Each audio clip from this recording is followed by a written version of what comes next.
Hey everyone, welcome back to the Book Lounge. I'm so glad you're here. Let me ask you this. How many times have you found yourself lying awake at night, consumed by worry about things you can't control? What if I told you there's a way to break free from that endless cycle of stress and anxiety? In today's video, we're going to unlock the key to living a life free from constant worry. You'll discover simple, actionable strategies that can help you take back control, live more peacefully, and finally start living the life you deserve. If you're ready to stop letting worry hold you back, this video is exactly what you need. Stick around. Your journey to a calmer, more fulfilling life starts right here. Part 1. Fundamental facts you should know about worry. Chapter 1. Live in day-tight compartments.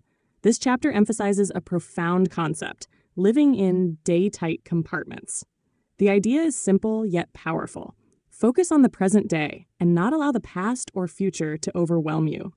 Just as a ship is divided into watertight compartments to prevent sinking, we should compartmentalize our lives. Carnegie suggests that we often get caught up in regrets about the past or anxieties about the future, leaving little energy for the present.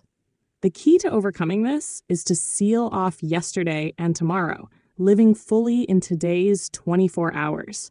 Worrying about the past is futile because it's unchangeable, and stressing over the future is equally unproductive because it's unpredictable. By focusing all your mental and emotional energy on the present, you're able to be more productive, peaceful, and purposeful. Carnegie reminds us that we cannot change the past nor predict the future, but we can control today. This practice will significantly reduce the mental load we often carry, empowering us to take charge of our immediate reality. By living in day-tight compartments, you regain control of your thoughts and emotions, clearing your mind for effective decision-making and happiness. Chapter 2. A magic formula for solving worry situations.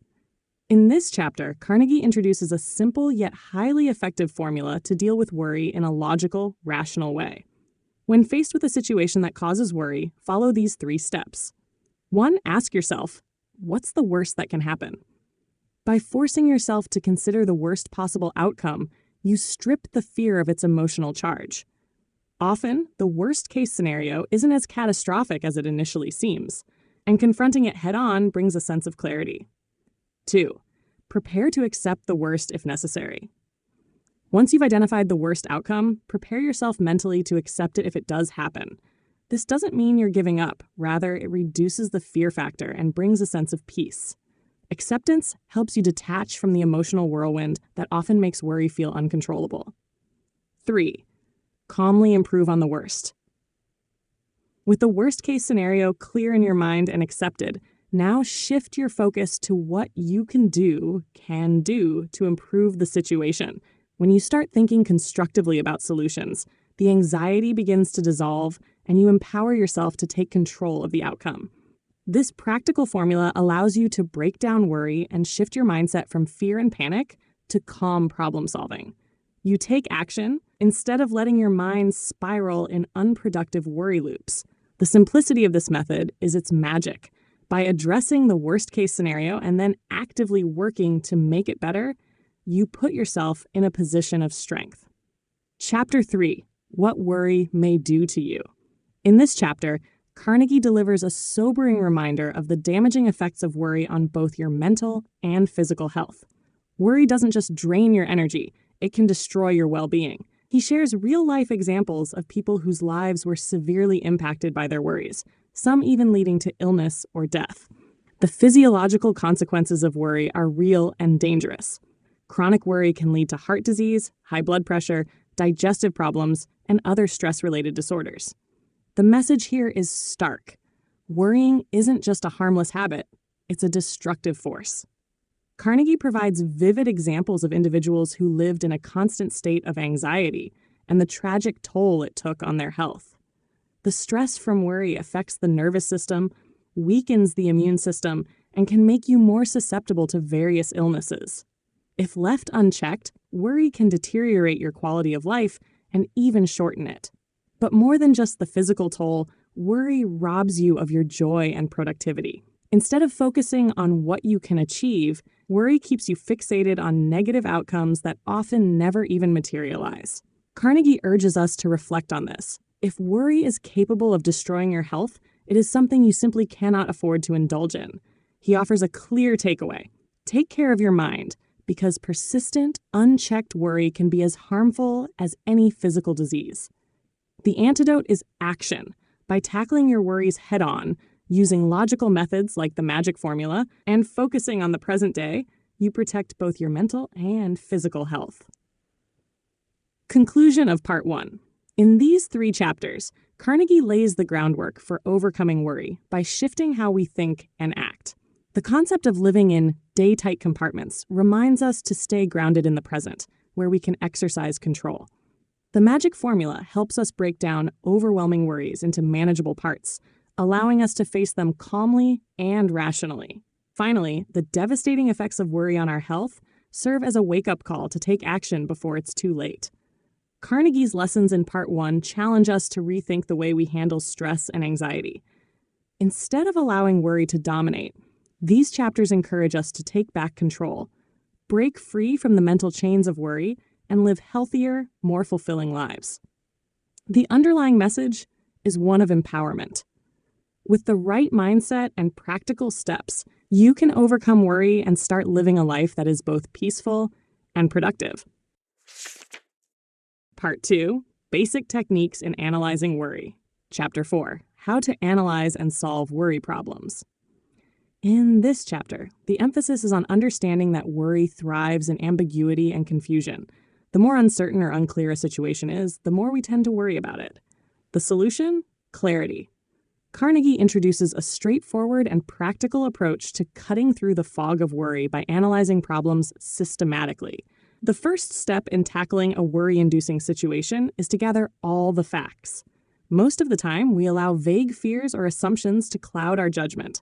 By taking the time to clearly and thoroughly collect every relevant detail, you gain a firm grasp of the situation and eliminate a lot of the emotional weight. Facts bring objectivity, and objectivity disarms worry. Next, once you have all the facts, you must carefully weigh them and come to a decision. One of the greatest sources of worry is indecision, which paralyzes us into inaction. The sooner you decide on a course of action, the faster you can move forward. Carnegie points out that worrying endlessly over options is a waste of time. Action, even if imperfect, is far better than stagnation. The final step is to act on your decision. This is crucial because no amount of deliberation can remove worry until action is taken. Once you've made a decision, move forward with full commitment. In most cases, the simple act of taking action will begin to reduce your anxiety. This method of fact-gathering, decision-making, and action-taking is a highly effective strategy to not only manage, but solve problems that cause worry.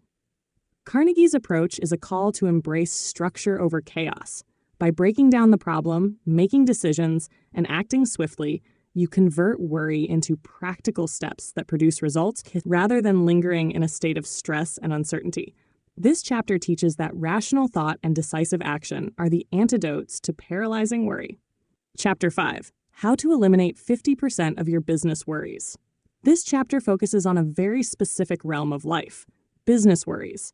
Carnegie highlights how worry, especially in the business world, often stems from inefficiency, poor planning, and lack of organization. He gives practical advice on how to eliminate half of your business-related worries by applying disciplined methods and principles to your daily work. Carnegie shares insights from Willis H. Carrier, the famous inventor and industrialist, who offered a remarkably simple yet effective method to handle business problems. 1. Define the problem clearly. Similar to Chapter 4, the first step is to clarify exactly what the issue is. This eliminates the stress caused by uncertainty and makes it easier to focus your efforts on solving the actual problem, rather than worrying about it in the abstract. Analyze the cause. Once you've identified the problem, figure out its root cause. In business, this step is crucial because many worries arise from recurring issues that remain unresolved. By identifying and addressing the true cause, you can prevent the same worries from coming back repeatedly. 3. Develop possible solutions. After analyzing the cause, you need to come up with potential ways to solve it. Don't just passively hope the situation will improve. take the time to think through your options. In doing so, you give yourself a sense of control and direction. 4. Implement the solution. Finally, as with all worry-related issues, action is the key. Deciding on a solution and executing it quickly is essential. The faster you act, the quicker you can resolve the problem and free your mind from unnecessary business worries. Another vital point made in this chapter is the importance of focusing on what you can control. Carnegie reminds us that a great deal of business-related stress comes from fixating on factors that are beyond our influence, whether that's market trends, competitors' strategies, or external economic conditions. The energy we waste worrying about these uncontrollable aspects should instead be directed toward improving our own performance, managing our time efficiently, and working on what we can actually change. Carnegie also warns against the trap of perfectionism. In the business world, seeking perfection can often lead to paralysis, causing people to delay important decisions or overthink simple tasks. He encourages us to embrace the mindset that doing something now is better than waiting to do it perfectly later. By taking swift, decisive action, we can often eliminate many of the smaller worries that tend to build up over time. The message here is clear. Business worries are often caused by a lack of structure, poor problem-solving habits, and focusing on the wrong things. By addressing these issues head-on with organized methods, and by concentrating on what you can control, you can cut down your stress dramatically. In short, good business practices are essential to worry-free work. Conclusion of Part 2. In these 2 chapters, Carnegie offers a systematic approach to dissolving worry through careful analysis, decision-making, and action. Whether in personal life or business, the root of many worries is a lack of clarity or indecision. By methodically gathering facts, diagnosing the core problem, and acting decisively, you can transform worry into manageable tasks and solutions. The practical, no-nonsense techniques from Part 2 emphasize that worry is often a byproduct of inaction, confusion, or overthinking. Instead of allowing worry to cloud your judgment, Carnegie urges you to harness it as a tool for problem solving. By adopting these strategies, you can regain control of your mind, work more effectively, and live a life that is less burdened by unnecessary stress. Part 3. How to break the worry habit before it breaks you. Chapter 6. Crowd worry out of your mind. In this chapter, we are introduced to the idea of actively pushing worry out of our minds by replacing it with something constructive. Carnegie teaches that the human mind can only focus on one thing at a time, so by filling your mind with productive thoughts or engaging in meaningful tasks, you can crowd out worry. It's about occupying your mental space with actions or thoughts that leave no room for anxiety to settle in. The principle here is action-oriented. Instead of sitting idle and allowing worry to take root, immerse yourself in work, hobbies, or any activity that requires your full attention. By staying busy with things that matter, you naturally divert your mental energy away from unnecessary worry. This approach is not about running from problems, but rather about shifting focus so that worry is no longer the dominant force in your mind. When your mind is engaged with something productive, worry loses its grip. Chapter 7. Don't let the Beatles get you down. This chapter is an empowering reminder not to let trivial things or beetles get you down. Carnegie uses the analogy of beetles eating away at the foundation of a tree to describe how small, insignificant worries can erode our happiness and peace of mind over time. Too often, people allow minor irritations, petty grievances, and everyday annoyances to consume them. These seemingly small worries pile up and ultimately weigh heavily on our mental health. The lesson here is simple but profound. Learn to let go of the little things. Stop sweating the small stuff that doesn't really matter in the grand scheme of life. Life is too short to waste energy on minor frustrations that we'll soon forget. Carnegie encourages us to rise above the small irritations that can drag us down and focus instead on the bigger picture. By letting go of the trivial, we free ourselves from unnecessary stress and anxiety. Chapter 8. A law that will outlaw many of your worries. Here, Carnegie introduces a principle based on probability. Most of the things we worry about will never actually happen. This law is a powerful tool to combat worry because it reminds us how irrational many of our fears are. Carnegie suggests that whenever you catch yourself worrying about something, ask yourself, what are the chances this will really happen? More often than not, the answer will be very slim. By recognizing the low probability of our worst fears coming to pass, we can train our minds to stop wasting emotional energy on unlikely outcomes. This chapter encourages a shift in perspective. Don't let worry rule you when most of it is rooted in irrational fears that will never materialize. Instead, focus on what is real and actionable. By adopting this mindset, you'll free yourself from a vast portion of unnecessary anxieties. Chapter 9. Cooperate with the inevitable. This chapter focuses on the concept of accepting what you cannot change, cooperating with the inevitable. Carnegie teaches that much of our worry comes from resisting the reality of situations that are beyond our control. Fighting against the inevitable not only causes stress, but also wastes time and energy. Instead, Carnegie advises that we accept what we cannot alter. By doing so, we conserve our emotional resources for the things we can influence. Acceptance doesn't mean passivity. It means focusing your efforts where they can make a difference. When we stop struggling against the inevitable, we find peace. This acceptance allows us to redirect our energy into productive areas, leaving behind the futility of worry over the uncontrollable. Chapter 10. Put a stop-loss order on your worries. In this chapter, Carnegie introduces the idea of placing a stop-loss order on your worries, much like how an investor sets limits to prevent excessive financial loss. The concept is to decide in advance how much worry is enough before you stop and let it go. In other words, set a limit to how much mental and emotional energy you're willing to invest in any one worry. Too often, we allow worries to spiral out of control, consuming far more of our time and energy than necessary. By consciously deciding to limit how long you will dwell on a particular concern, you prevent it from dominating your life. Once you've reached that limit, stop and move on. This practice helps keep worry from becoming all-consuming and gives you back control over your thoughts. It's a way of protecting your mental health and preserving your peace of mind.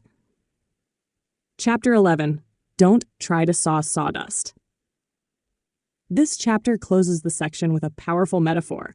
Trying to saw sawdust is as futile as worrying about the past. Carnegie emphasizes that the past is done. It cannot be changed, altered, or undone. Yet so many of us spend countless hours rehashing past mistakes, regrets, or lost opportunities, dwelling on things that are no longer within our control. By worrying about the past, you're essentially trying to saw sawdust, an action that achieves nothing but mental exhaustion. The only way to break free of this cycle is to let go of the past and focus on the present and future. Learn from past experiences, but don't linger on them. The key takeaway is this: you cannot move forward if you are always looking backward. Stop wasting your energy on what's already done and start focusing on what you can do now. Conclusion of Part 3. This section offers invaluable techniques for breaking the worry habit before it breaks you.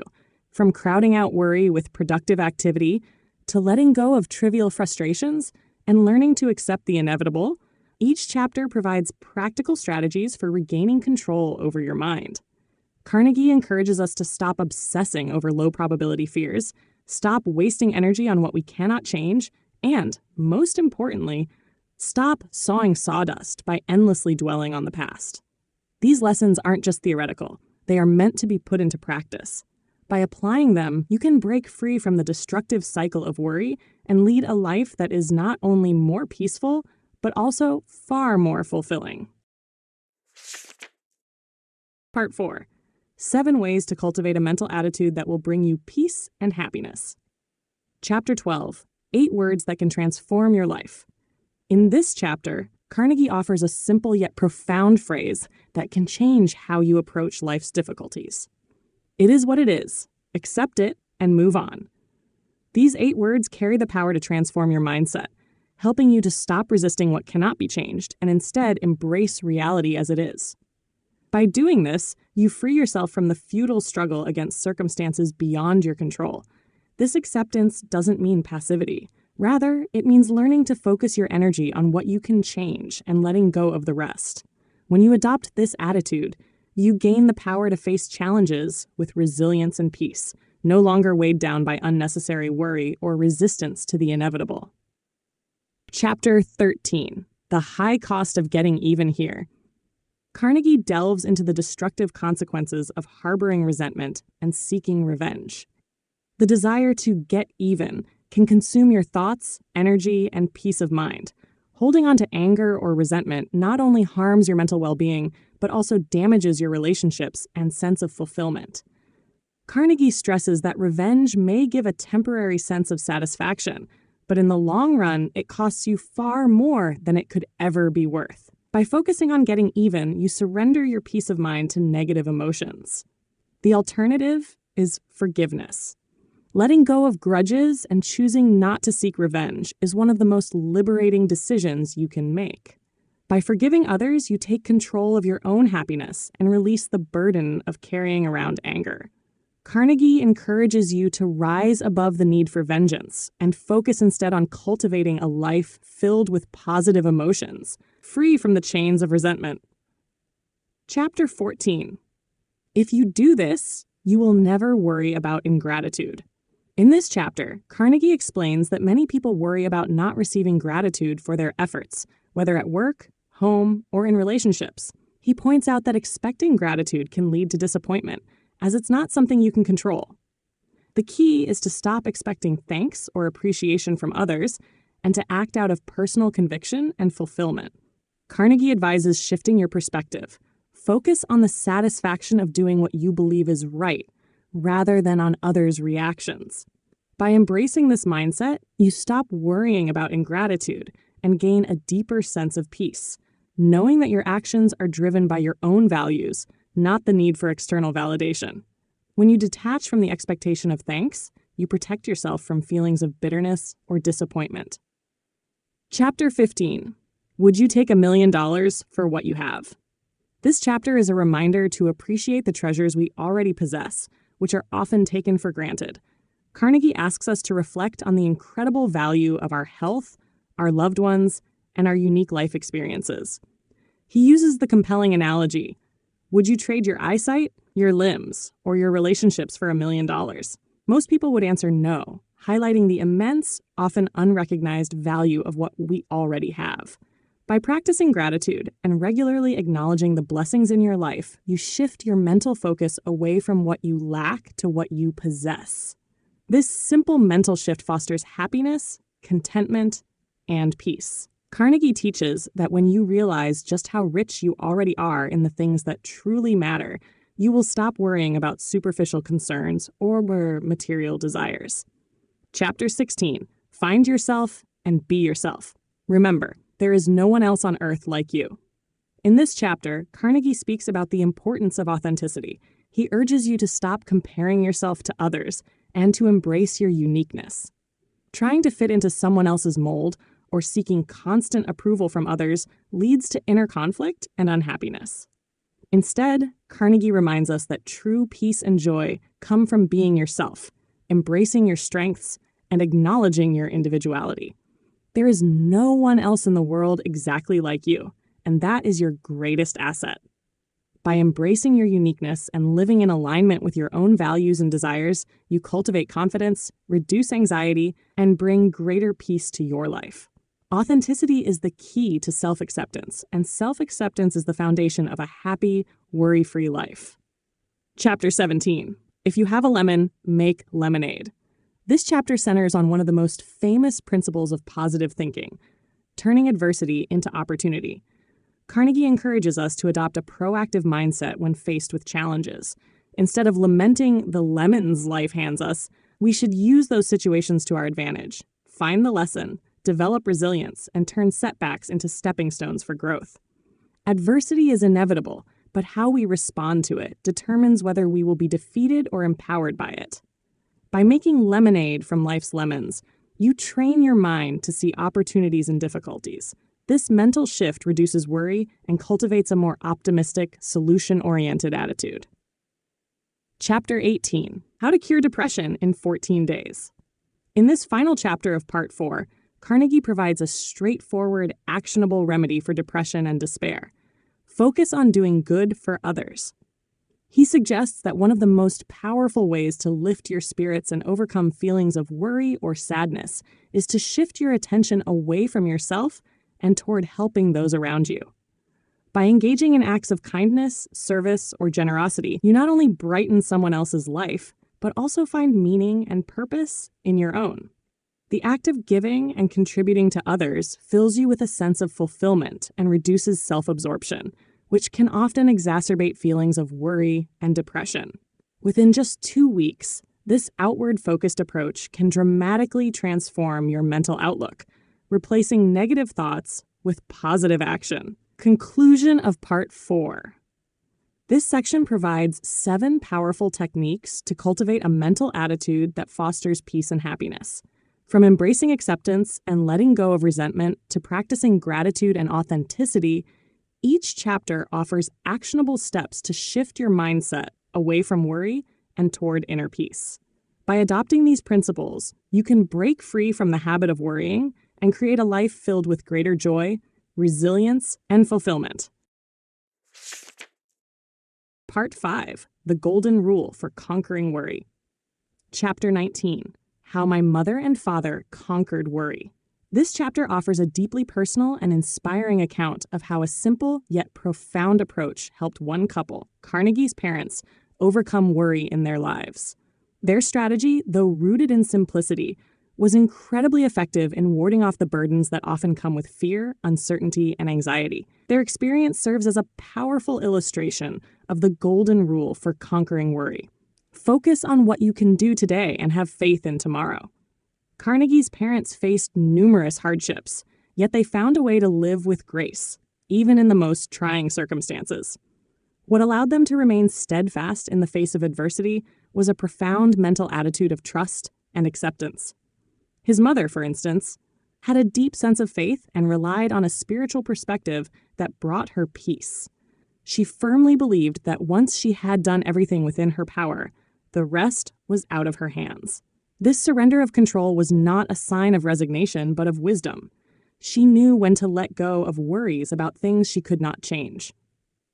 Her faith enabled her to stop dwelling on the uncertainties of the future and instead focus on what she could do each day to care for her family and home. Carnegie's father complemented this philosophy with a practical approach to life. He was a man of action, never allowing worries to cripple him or prevent him from moving forward. Whenever a challenge arose, he faced it head-on by doing the best he could with the resources at his disposal. His father had a habit of breaking down problems into manageable steps, focusing only on what he could handle in the present moment. By avoiding the temptation to look too far ahead or get overwhelmed by what-if scenarios, his father maintained a calm and focused mindset. His practical philosophy was rooted in action, taking care of today's tasks while trusting that tomorrow would handle itself. The combination of faith and practical action became a powerful tool for managing worry. Rather than being consumed by fear of the unknown, his parents maintained a disciplined focus on their day-to-day responsibilities. They did not let their minds drift toward the uncertainties of the future or dwell on what might go wrong. This approach helped them navigate life's inevitable challenges with resilience and strength. One of the most significant lessons from this chapter is the understanding that worry often arises when we try to control things that are beyond our influence. Carnegie's parents learned early on that worrying about the future, the uncontrollable, or the distant unknown only led to unnecessary stress and emotional exhaustion. Instead, they practiced the art of living in day-tight compartments, a concept introduced earlier in the book. By focusing on the present moment and doing what they could today, they kept worry at bay. This strategy gave them peace of mind, knowing they were doing their part while letting go of what they couldn't control. Another key takeaway from this chapter is the importance of maintaining perspective. When you step back and look at the broader scope of your life, many worries that seem overwhelming in the moment lose their power. Carnegie's mother, for example, often reflected on the blessings she still had, even in the midst of hardship. She didn't allow herself to be consumed by fear of what might happen next, but instead stayed grounded in gratitude for what was already present in her life. This mindset of gratitude and perspective helped diminish the weight of worry, as it shifted her focus from scarcity and fear to abundance and appreciation. Moreover, the chapter emphasizes the transformative power of faith. Not just religious faith, but a general faith in life, in the idea that things will work out as they should. This faith allowed his parents to release their anxieties and trust that after they had done their best, the rest was in the hands of something greater than themselves. For his mother, this meant turning to prayer and spirituality, while for his father, it meant trusting in the process and staying grounded in the tasks at hand. Regardless of the source of their faith, the result was the same. They were able to release their worry and live with a sense of peace and purpose. In summary, this chapter offers a beautiful reminder that the most effective way to conquer worry is to adopt a balanced mindset. Focus on what you can control today and let go of the rest. Whether through faith, action, or a combination of both, Carnegie's parents exemplified how to handle life's challenges with grace and resilience. Their lives were not free from hardship or uncertainty, but by living in the present and trusting in the future, they were able to rise above worry and find peace. This powerful lesson encourages us all to take things one day at a time, to do our best, and to have faith in the unfolding of life. This golden rule, doing what you can today and trusting in tomorrow, remains as relevant and powerful as ever, offering a path to overcoming the burdens of worry and living a more fulfilled, peaceful life. Part 6. How to keep from worrying about criticism. Chapter 20. Remember that no one ever kicks a dead dog. This chapter provides a powerful perspective on criticism by reframing it as a natural byproduct of success and vitality. The key message is this: if you're being criticized, it's likely because you're doing something noteworthy. Just as no one bothers to kick a dead dog, meaning no one wastes energy on something irrelevant. Criticism often comes when people notice your actions or achievements. Carnegie encourages us to view criticism as a sign that we are making an impact. The more successful or prominent you become, the more likely you are to face criticism from others, whether it's justified or not.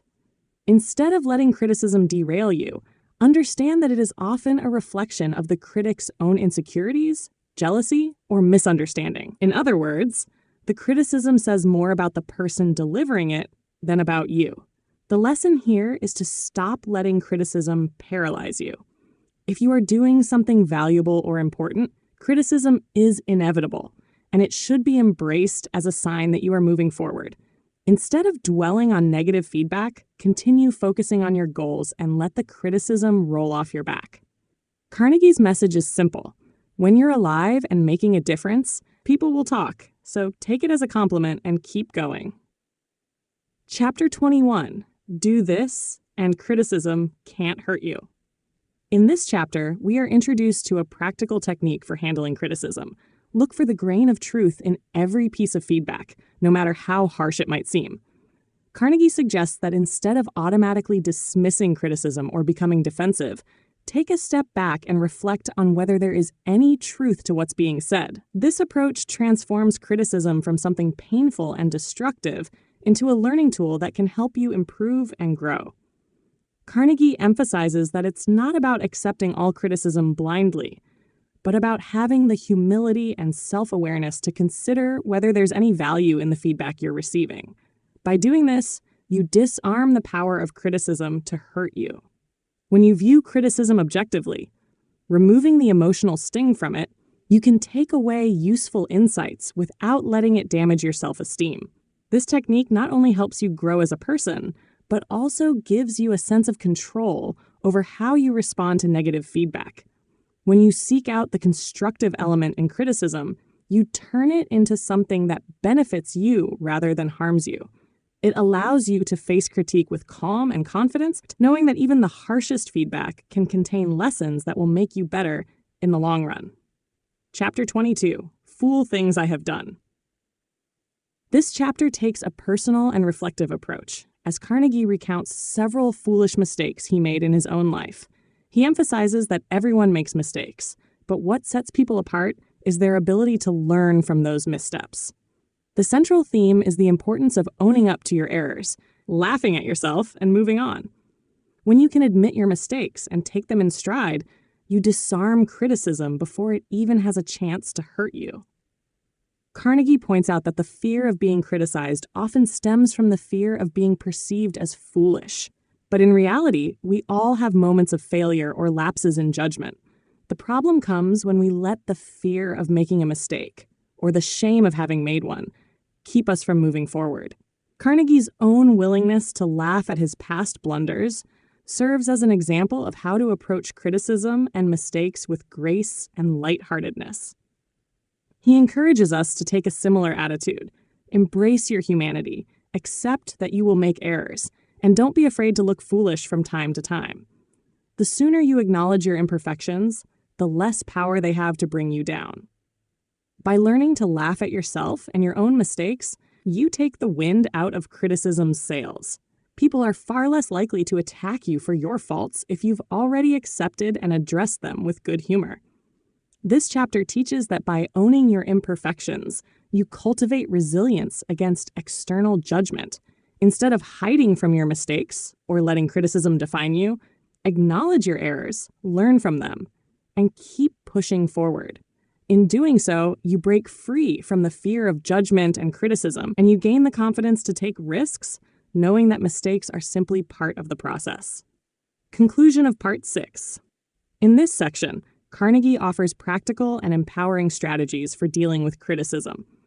The overarching lesson is that criticism is an inevitable part of life, especially for those who strive to achieve and make an impact. Rather than fearing or resenting it, we can learn to view criticism as a sign of relevance and success. From understanding that criticism often says more about the critic than the recipient, to seeking the truth in feedback and laughing at our own mistakes, the key takeaway is this: criticism only has the power to hurt you if you let it. By embracing criticism as a learning tool, accepting your imperfections, and maintaining a sense of humor about your mistakes, you protect yourself from the emotional harm that negative feedback can cause. These techniques not only help you overcome the fear of criticism, but also empower you to use it as fuel for growth and self-improvement. With this mindset, criticism becomes less of an obstacle and more of a stepping stone on your path to peace and progress. By applying these lessons, you can build resilience against judgment and move forward with confidence, no longer weighed down by the opinions of others. Part 7. 6 ways to prevent fatigue and worry and keep your energy and spirits high. Chapter 23. How to add 1 hour a day to your waking life. In this chapter, the focus is on how small changes in daily routines can drastically improve energy levels and reduce fatigue. By cultivating habits that conserve energy, it's possible to add an extra hour to your productive waking life. The secret lies in recognizing how much energy we waste through inefficient methods of working, moving, and even thinking. The key here is efficiency, not rushing or overworking. One powerful method to reclaim time is learning to relax throughout the day, even in short bursts. Carnegie encourages readers to adopt physical relaxation techniques, such as taking a few minutes to sit back, close your eyes, and consciously release tension from your muscles. This simple practice can rejuvenate your mind and body, increasing your stamina for the rest of the day. When you're not expending energy needlessly through stress or tension, you'll feel more awake and alert, allowing you to make the most of your time. Chapter 24. What makes you tired and what you can do about it. Fatigue often isn't caused by overexertion, but by emotional and mental strain. This chapter uncovers how negative emotions, such as anxiety, frustration, and boredom, drain energy much faster than physical activity. When you let worry or resentment fester, it wears you out, leading to exhaustion without having accomplished much. The solution? Addressing your emotional health by reducing unnecessary stressors in your life. A crucial strategy is to eliminate indecision and procrastination. When your mind is cluttered with unresolved tasks, it creates mental chaos, leading to tiredness. Carnegie suggests that making quick, clear decisions and acting on them immediately reduces stress and fatigue. In other words, decisive action is an antidote to exhaustion. It prevents the mental energy drain caused by constant worry over incomplete tasks. Chapter 25. How to Avoid Fatigue and Keep Looking Young. This chapter highlights how maintaining physical vitality is directly connected to keeping a youthful appearance and a high level of energy. Fatigue accelerates aging, both physically and mentally, but there are simple ways to prevent this decline. Carnegie emphasizes that relaxation, both during and after work, is essential for preserving energy and keeping your spirit vibrant. The idea is to integrate short periods of rest throughout the day. These brief pauses, whether to take deep breaths, stretch, or even take a short walk, can revitalize your system and keep you from feeling worn out by day's end. Carnegie also mentions the power of maintaining a positive mindset. When you avoid harboring negative emotions like anger or bitterness, you lighten your emotional load, which reflects positively in both your energy levels and your physical appearance. A youthful, energetic spirit comes from taking care of your mind as much as your body. Chapter 26, 4 Good Working Habits that will help prevent fatigue and worry. This chapter introduces 4 essential work habits that can significantly reduce fatigue and worry. The first habit is to clear your desk of all but the current task. This minimizes distractions and allows you to focus solely on what's important, increasing efficiency and reducing mental strain. The second habit is to tackle tasks in order of importance, ensuring you're prioritizing what really matters rather than scattering your energy across too many insignificant tasks. The third habit is about solving problems immediately when they arise. Procrastination and avoidance of issues only create more stress in the long run, draining your mental resources. Finally, Carnegie emphasizes the importance of learning how to organize and delegate tasks effectively. When you're overwhelmed by trying to do everything yourself, fatigue sets in quickly. By establishing these 4 habits, you can prevent unnecessary exhaustion and create a more productive, less stressful work environment. Chapter 27, How to Banish the Boredom that Produces Fatigue, Worry, and Resentment. Boredom, though seemingly harmless, can lead to deep fatigue, frustration, and worry. When you're bored, your mind starts to wander, often dwelling on negative thoughts or worrying unnecessarily. This chapter stresses that staying mentally engaged is key to avoiding this type of fatigue. The antidote to boredom is curiosity. Finding new interests, setting goals, or learning something new keeps the mind sharp and energized. Carnegie also suggests that even routine tasks can become more engaging if you approach them with a sense of purpose or challenge. By changing your perspective and finding value in even the smallest tasks, you turn boredom into an opportunity for mental stimulation. Keeping your mind active and engaged not only combats boredom, but also keeps fatigue at bay, allowing you to move through your day with more energy and less resentment. Chapter 28, How to Keep from Worrying About Insomnia. Insomnia can be a major cause of worry and fatigue, but worrying about insomnia often exacerbates the problem. This chapter teaches that the key to managing insomnia is to stop stressing about your lack of sleep. The more you worry about it, the harder it becomes to relax and fall asleep, creating a vicious cycle. Carnegie suggests that even if you don't sleep well one night, it's not the end of the world. Your body will naturally compensate by resting better the following night. Additionally, he advises readers to cultivate a calm bedtime routine and eliminate anxiety-inducing thoughts before bed. One effective method is to keep your mind focused on something relaxing or monotonous, such as mentally counting backwards or visualizing peaceful scenes. The main takeaway is to release the fear of insomnia itself, which ironically helps to alleviate the very problem. Conclusion of Part 7. The techniques presented in this section offer powerful ways to prevent fatigue and worry while maintaining your energy and spirits. The common theme across all the chapters is balance. Whether through physical rest, mental relaxation, or emotional clarity, maintaining balance in your life helps prevent the fatigue that often leads to worry and stress. By adopting small, consistent habits to reduce unnecessary energy drains, both physically and emotionally, you'll find yourself more vibrant, focused, and at peace. These insights remind us that managing our energy wisely not only keeps us physically strong, but also protects our mental well-being. Part 8. How to find the kind of work in which you may be happy and successful. Chapter 29. The major decision of your life. This chapter centers on one of the most significant choices any person can make: finding the kind of work that brings both happiness and success. Carnegie emphasizes that the work you choose is not just a source of income, but a crucial determinant of your overall well-being, mental health, and life satisfaction. A life spent in a job that drains your energy or doesn't align with your passions can lead to frustration, fatigue, and a sense of unfulfillment.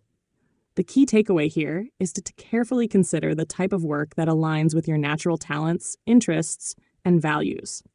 Carnegie encourages readers to reflect deeply on their abilities and strengths. What are you naturally good at? What activities make you feel energized rather than exhausted? By answering these questions, you can begin to steer your career in a direction that not only supports you financially, but also enriches your spirit. One of the most powerful insights in this chapter is the idea that true success comes when you find work that feels meaningful. It's not just about prestige or a high salary. It's about feeling a sense of purpose in what you do.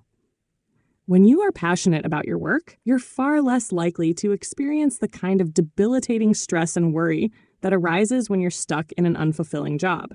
Instead, your work becomes a source of joy, creativity, and even relaxation. Carnegie also warns against the temptation to follow societal pressures or family expectations when making career decisions. It's easy to fall into the trap of pursuing what others deem successful, whether that's a particular career path, a high-paying position, or a prestigious title. However, chasing external validation rather than listening to your own inner voice can lead to a life of dissatisfaction, despite outward signs of success. True happiness comes from pursuing work that resonates with your core values and passions, even if it defies convention. Another vital point Carnegie makes is the importance of adaptability. In today's fast-changing world, it's essential to remain flexible in your career choices. The work that makes you happy at one point in your life may not necessarily be fulfilling forever. By staying open to new opportunities and willing to change directions when necessary, you can continue evolving in your career and avoid stagnation. This mindset helps prevent burnout and keeps your career aligned with your personal growth. Carnegie suggests taking a proactive approach to finding fulfilling work. Instead of passively waiting for the perfect job to come along, seek out opportunities to develop your skills, network with like-minded individuals, and explore new interests. This sense of initiative not only increases your chances of finding a satisfying career, but also empowers you with a sense of control over your professional destiny. An interesting aspect of this chapter is Carnegie's perspective on the balance between work and personal life. While pursuing work that you love is important, he emphasizes that it should never come at the cost of your health, relationships, or personal happiness. Work should support your life, not consume it. This balance is essential for preventing the kind of worry and fatigue that arise from overworking or neglecting other vital areas of your life. When you strike this balance, you're far more likely to experience long-term success and happiness. The chapter also touches on the concept of lifelong learning. Carnegie suggests that personal and professional growth go hand in hand. When you commit to learning new things, whether related to your field or a personal interest, you keep your mind sharp and engaged. This not only improves your performance at work, but also brings a sense of accomplishment and excitement into your life. Continuous learning helps you stay relevant in your career while also fostering a sense of curiosity and fulfillment. One of the most compelling parts of the chapter is the idea that failure and setbacks should be viewed as learning opportunities rather than reasons for despair. Everyone encounters challenges in their career, but those who succeed are the ones who persevere and learn from their mistakes. Carnegie argues that embracing failure as part of the process of growth allows you to keep moving forward with confidence and resilience, rather than letting setbacks erode your motivation or self-esteem. In the end, Carnegie's message is one of empowerment. The decision about your career is one of the most important you will make, but it's not a decision you are stuck with forever. Life is dynamic, and so is your career path. By staying true to your passions, remaining open to change, and continually growing, you can create a work life that not only brings material success, but also deep personal satisfaction. The journey to finding happiness and success in your work is a lifelong process, but with the right mindset, it's a rewarding one. Final thoughts. This chapter highlights the importance of introspection and clarity when choosing a career that will bring happiness and success. By following your passions, aligning with your strengths, and embracing flexibility, you can find work that not only pays the bills, but also feeds your soul. Making this major decision thoughtfully can be the difference between a life of worry and a life of fulfillment. With the right attitude and approach, you can build a career that sustains your spirit and keeps you energized for years to come. Part 9. How to lessen your financial worries. Chapter 30. How I Found Happiness Despite Poverty. In this chapter, the author shares a personal story that exemplifies the powerful lesson that happiness doesn't necessarily come from wealth. The chapter's message is clear. Financial struggles may be real, but they don't have to dictate your emotional or mental well-being. It's an insightful reflection on how focusing too much on financial concerns can overshadow the true sources of contentment and joy in life. The author begins by recounting a period of personal hardship when finances were tight and success seemed elusive. However, instead of succumbing to worry, fear, and despair over the lack of money, the author chose to adopt a mindset focused on gratitude and resourcefulness. This decision was life-changing and laid the foundation for finding peace and happiness even in the face of financial difficulty. One of the key takeaways from this chapter is that financial problems often lead to excessive worry, which exacerbates the stress and prevents us from seeing opportunities. It's easy to become consumed by bills, debts, and the desire for material things, but this mindset can blind you to the blessings and possibilities already present in your life. The author suggests that true happiness comes from appreciating what you already have, rather than constantly seeking more. Another critical point made in the chapter is the importance of perspective. When faced with financial difficulties, it's easy to view them as insurmountable obstacles. However, the author emphasizes that when you change your perspective and focus on the positives in your life, such as relationships, health, and personal growth, your outlook transforms. This shift in mindset doesn't ignore the reality of financial struggles, but rather enables you to face them with strength, resilience, and hope.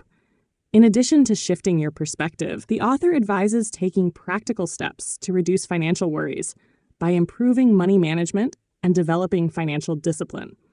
While the chapter doesn't ignore the practicalities of managing money, it encourages readers to approach financial planning with calm and clarity rather than anxiety and fear.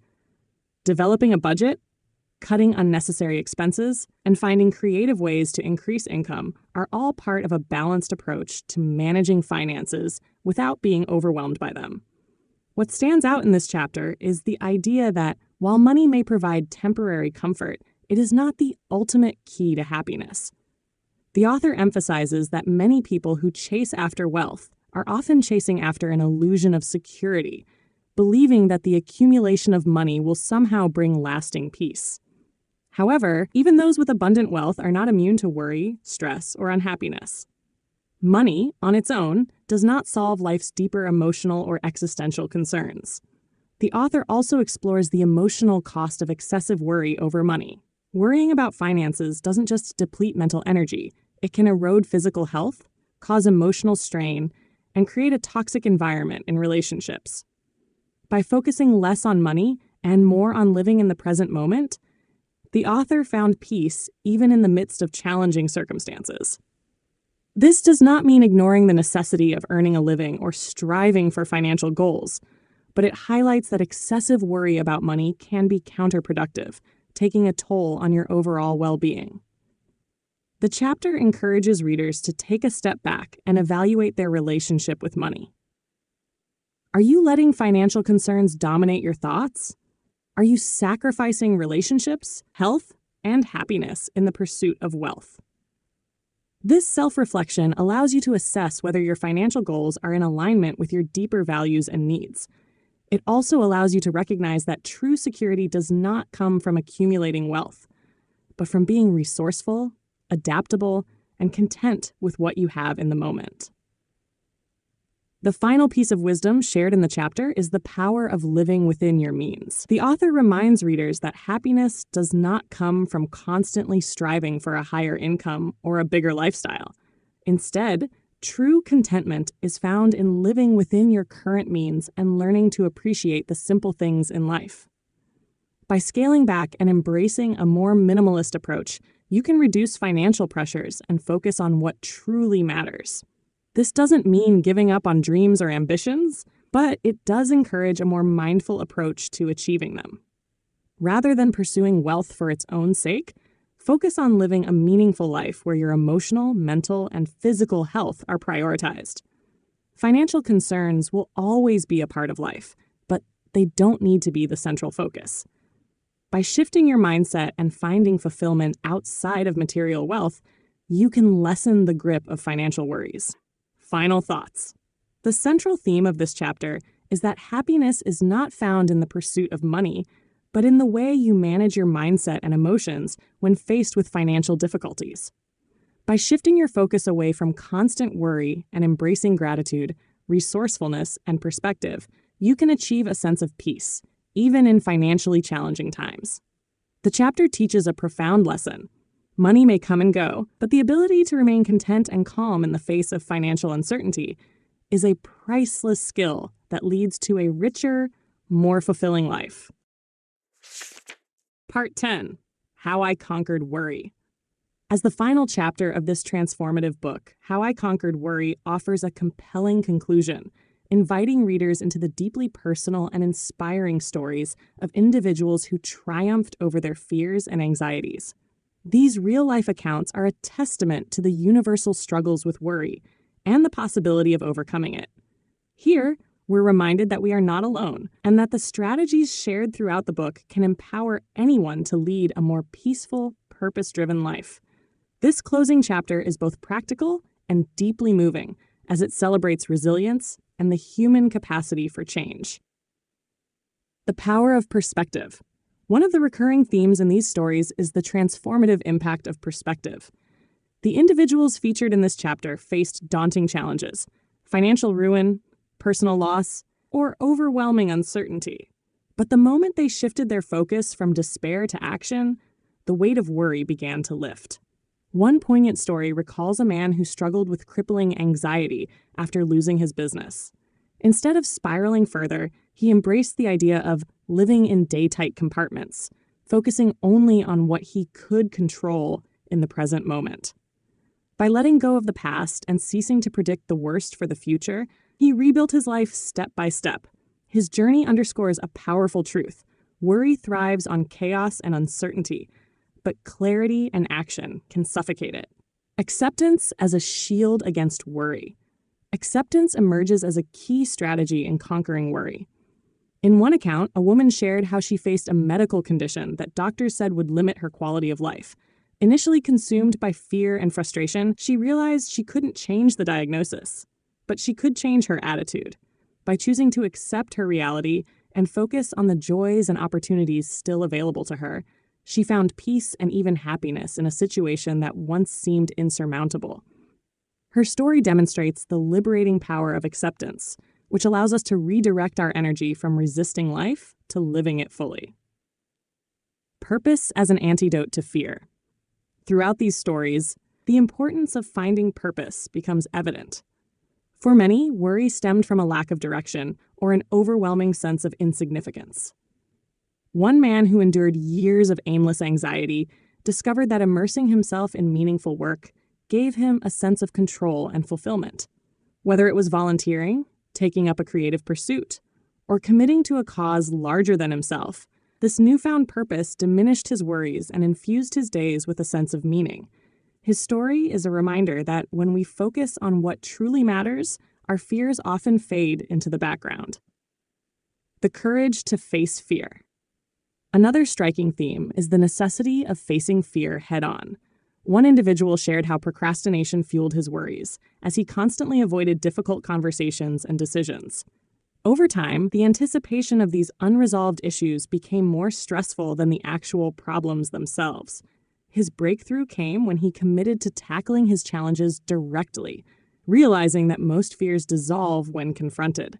This idea echoes an earlier principle in the book. Instead of running from worry, we must dismantle it by understanding its root causes and addressing them. Facing fears not only resolves immediate anxieties, but also builds confidence for future challenges. Gratitude as a weapon against worry. Gratitude appears repeatedly in these stories as a transformative force. A widower who had spent years mourning his wife discovered the healing power of appreciating what he still had: his health, his children, and the memories of a loving marriage. By cultivating gratitude daily, he shifted his focus from what was missing to what was present and good in his life. Gratitude doesn't erase challenges, but it reframes them. It helps us see that, even in our darkest moments, there are sources of light. This shift in perspective diminishes worry's grip, allowing us to move forward with hope. The importance of rest and renewal. The stories in this chapter also highlight the necessity of taking care of ourselves physically and mentally. Burnout and exhaustion often magnify worries, creating a vicious cycle. One woman described how her constant overworking and neglect of self-care had left her paralyzed with anxiety. Her path to recovery began when she prioritized rest, exercise, and proper nutrition. As her energy and resilience improved, so did her ability to manage life's challenges. Her experience reminds us that our minds and bodies are deeply connected, and tending to one nurtures the other. Faith and inner strength. Faith, whether in a higher power, the goodness of life, or simply in oneself, played a pivotal role in many of these stories. A war veteran recounted his harrowing experiences on the battlefield and how he relied on faith to endure unimaginable stress. For him, surrendering his worries to something greater than himself provided relief from the constant pressure of feeling solely responsible for everything. Whether grounded in religion, spirituality, or self-belief, faith can offer a profound sense of peace in the face of uncertainty. Letting go of perfectionism. Perfectionism often lies at the root of worry, as seen in one story of a young entrepreneur who constantly feared failure.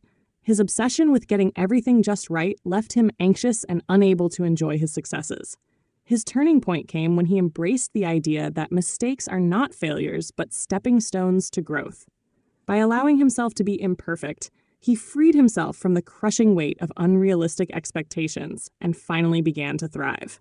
His story is a valuable lesson in the power of self-compassion and the freedom that comes from embracing imperfection. The ripple effect of courage. As this chapter concludes, it reflects on the ripple effect of courage and resilience. Each individual who conquered worry not only transformed their own life, but also inspired those around them. Whether it was a parent modeling perseverance for their children or a friend encouraging others to seek help, the impact of their triumphs extended far beyond themselves. This final message serves as a call to action. By overcoming our worries, we not only improve our lives, but also uplift those we love and influence. A closing invitation. The last chapter leaves readers with a heartfelt invitation to take the principles of the book and apply them boldly in their own lives. These stories serve as proof that no matter how overwhelming worry may seem, it can be defeated. Through perspective, acceptance, purpose, and action, we can reclaim our peace of mind and build a life of joy and fulfillment. This chapter is a fitting conclusion to a journey of self-discovery and empowerment. It reminds us that worry is not an inevitable part of life. It's a challenge we can overcome with the right mindset and tools. These final pages close the book, but they open the door to a life unburdened by fear and filled with endless possibilities. Thanks for joining me here at the Book Lounge. If you found value in today's breakdown of how to stop worrying and start living, make sure to hit that like button and subscribe for more life-changing insights from incredible books. I'd love to hear from you. What's your biggest takeaway from today? Drop a comment below with your thoughts, what resonated with you most, or any questions you might have. Plus, let me know which book you'd like me to cover next. Don't forget, you can grab a free book summary and actionable workbook for this audiobook by clicking the link in the description. Take advantage of it and start living with less worry today.